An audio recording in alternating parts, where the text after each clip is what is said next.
Rihanna and shine bright. 4 Pacific every Sunday, ride. New guests and new vibes. Talk, laugh, and shine. Oral Live. Hey, Oral Live. Today we have a super exciting live, you guys.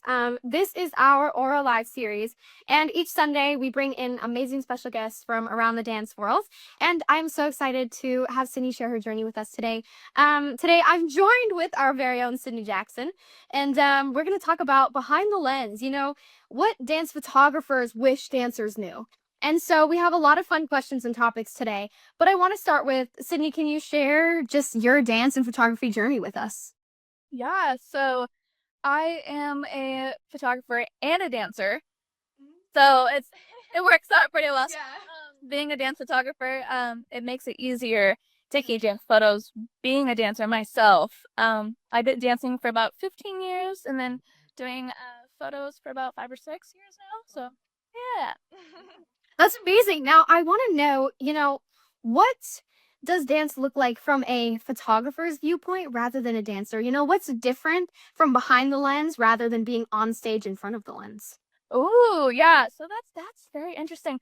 Well, being a dancer myself, the point of view is much different. You're dancing, you're performing for people, but then it's like being the photographer. I love seeing people like they're not that they're performing for me, but it's all kind of like that. It's like you're getting to see them through a lens, is a much different perspective. It's very interesting.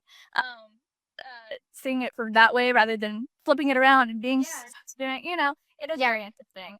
Right. Very different, yeah. Now, what goes through your mind when you are capturing live dance moments? Just to try to do my best. Right. Yeah. Try to get every shot that I possibly can. Absolutely. Like it's not always easy for sure. Yeah.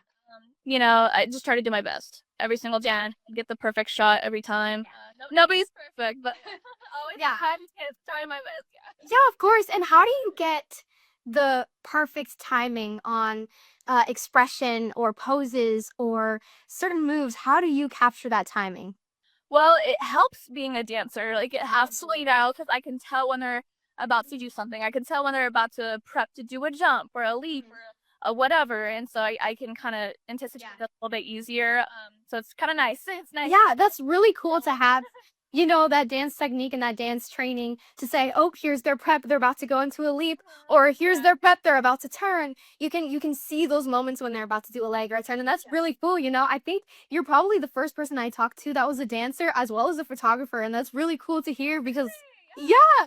And so I'm like, oh my gosh, like what an awesome way to be able to get the perfect shot because you know a lot of the moves and the technique. That's really, really cool.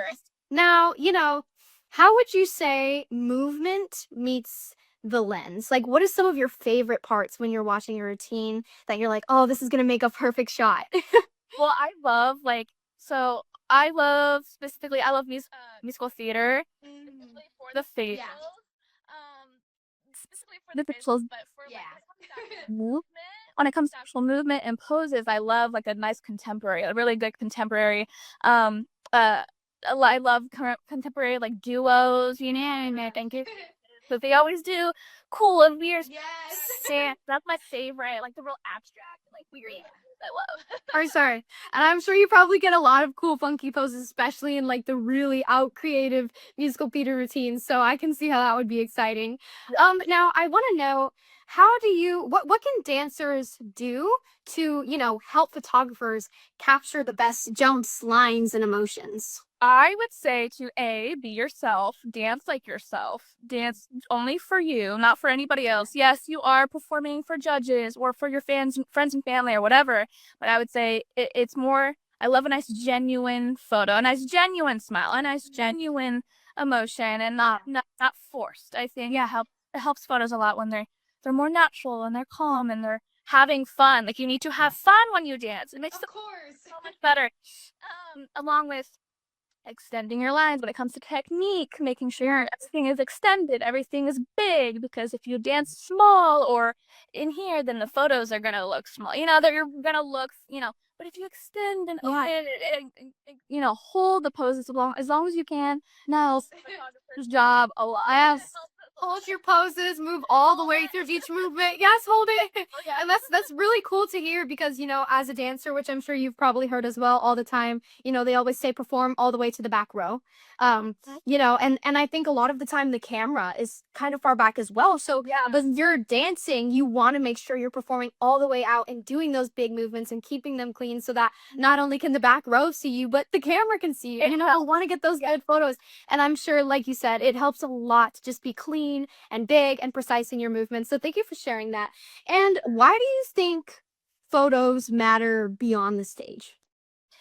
So me personally, I like to get photos back, or like when I was a competitive dancer, I'd like to get photos back for two reasons. For critiquing myself and seeing like, oh, I could have done this better. I could have, maybe stretched my foot better. I could have done a face better. Or critiques. But it's also good to have to see your photos is for a confident boost. So like Absolutely. the like, oh, I look really good. Oh, I love this. I love the way I look. Or that was a really good job. So it's both sides, the critiquing and like the confidence boost. Yeah. For sure. You can learn a lot from photos. I mean, saying, oh gosh, I wish I would have had my toe pointed better here. I could have finished my line here, made it cleaner there. And that's something really cool. And that's something I love about Oro as well, providing those photos for dancers to have, not only to look back and say, okay, what could I do better here? What can I critique here and learn? But also because, as a dancer yourself, like the memories, I still to this day look back at my old competition photos and just, I reminisce on the amazing moments that I had on stage. So that's just something really awesome that I love about Oro. Now, how do you approach capturing emotion or story on stage? Well, in my opinion, I always say that's the emotion and the feeling that's not my job. That is up to the dancer to really know how to perform, know how to execute. It's my job to catch the best that I can. There's only so much that we can do. I always try my best to get the best angles and the best looks for them, but it's always up to the dancer to make sure they have a face the whole time, the entire time. Their emotion is consistent throughout the dance the whole time. That really helps our job. So. Yeah. That's a perfect answer. I mean, really, the camera's there to capture what the dancer is giving. So if the dancer is giving their all and giving their truest emotions, then the camera will capture that, and I love that. So that is really awesome. Now, how can dancers stay confident and natural on stage or even in backstage photos? How would you say it's important to portray emotion but still stay natural? I always say, like, if you get nervous, especially for like dancers who get nervous about performing or get nervous about the photos or whatever, I always say, like, forget we're even there. Forget we're even here. Ignore us. We're not here. Forget the judges are there. Forget everyone is there. You are dancing for yourself. It should be fun and it should be carefree. And you should just, like, I always say to my dancers, like, don't dance for me. Don't dance for anybody else. You're dancing for yourself. And the photos will show that. You can see that in your dancing, in your facial expressions.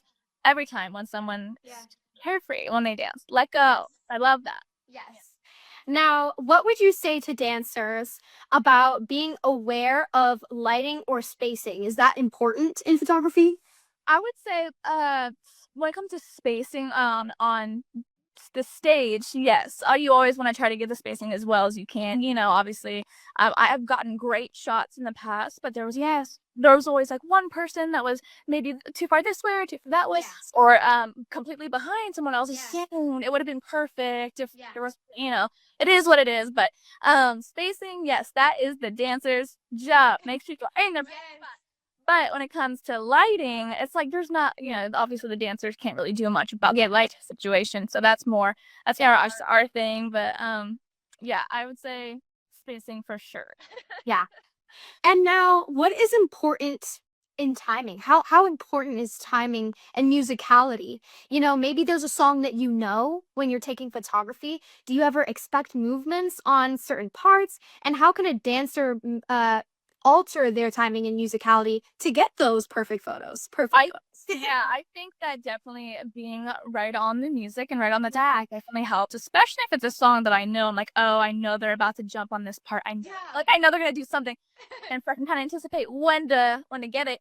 but there has been times when like the dancer was off or too fast or too slow or whatever, and I happened to not get it, or there's times when I still got it because I'll wait, you never know. You wait for the Following. That helps them because they may not know when you're gonna do something, or they may not know the song. So you got to try to be on your music as much as for sure. Now, tell me a little bit about your journey and your transition from being a dancer into doing dance photography. What was that like? Yeah, so I'm still a dancer, and I do so I do both dancing and photography, Amazing. and I teach. So, Awesome. but yeah, I know. I All the started things. photography maybe like 5 or 6 years ago, and I started taking photos of my dance friends, my dancers that I was with, and that's kind of how I got into photography to begin with. Was Yeah. my dance friends, and then ever since I worked for other dance competitions, and then taking my friends' dance photos. So it kept going and going, and so yeah. Now, we talked a lot about, what dance has taught you for photography and how it's helped you be a better photographer, but how has photography taught you anything about dance on the opposite side? Ooh. Yeah, I mean, yeah, I guess it can go hand in hand. Like if I'm dancing, then it kind of helps me with poses. Or like if I sometimes I have dancers that'll give me cool pose ideas, and then I can use that for like when I'm in posing, and I sit back like, oh, that was a cool thing that they did in this photo shoot. Like let me add it to my own choreo or something. Like yeah, so they can go hand in hand. Yeah. Yeah. And I'm sure in choreography as well, that probably helps you think a different way. If you're choreographing a routine, it's almost like you're looking at it from a lens perspective, right? You're seeing, okay, like how would this look in a picture, which I think is something really, really cool. And I mean, I love that. And I would love to know, in choreography, has that altered the way you choreograph a little bit? Yeah, I was trying to choreograph for a video, and so being always behind the lens, and I can kind of see that in my mind, like when I'm choreographing for a concept video, I can kind of think like, oh, this is what it would look like. Yeah, this is how it should be. This is how I want the shot. So it does kind of with creating. Yeah, for sure. For sure. And I think it's really cool as well, for dancers who do want to pursue dance, who maybe want to dance in the industry. It's really cool to, start in places like dance competitions, especially with Aura. I mean, to get those photos back, because a lot of the industry is on camera. It's music videos, it's live performances that are recorded, it's photography. I mean, so much of dance is for the camera. And I think it's really cool to go to places like Oro and get those photos back so you can critique yourself and learn, okay, how do I look on camera and what can I fix if I want to be on camera in the industry? And that's really, really cool. And I just want to say, Sydney, thank you so much for sharing your story and your journey. It was a pleasure talking with you. Everyone, if you guys have any comments or questions that you want to ask, let's drop them in the comments right now. I know a lot of times they like to be shy, but we'll see if anyone has any questions and answer those. If not, then we will say our farewells, and I hope you have a lovely day, but we're going to wait 1 second. Excuse me. Anyone has any questions, comments, concerns, thoughts? Wait a second. All right. Doesn't look like anybody has any questions. So with that, I will say, Sydney, thank you so much. It was so cool hearing your perspective of dance and photography and how it is behind the lens and in front of the lens. I mean, that's just amazing. So thank you so much. For everyone watching, please remember to follow us on Apple Music and Spotify podcasts to hear all of our fun Aura Live stuff, our juicy dance details. So thank you so much, everybody, and we will see you next Sunday and every Sunday at 4 p.m. Pacific time. Bye, guys. Thank you so much. Oh, wait, we have a question. Oh, do we? Yes. How does being in the right moment capture the right photo? Ooh. I mean, I don't think there is a right or wrong moment. Personally, I don't think there's a right or a wrong. It depends on the person and on the photographer. Yeah. That's my opinion. Yeah. Be honest. And that's really cool. There's kind of this unspoken relationship between a dancer and a photographer. That's really cool. And I've never thought about it that way. The photographer is, it's always waiting for that moment. But like you said, there never really is a right moment. And you just as a photographer have to wait and almost be, on edge and watching and very attentive to every prep, every move, every line. And that's really amazing.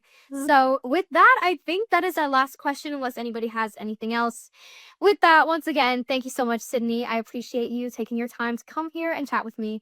So thank you, everybody, and we will see you on the next Oral Live next Sunday at 4 p.m. Bye! Oral Live. Hey, Oral Live.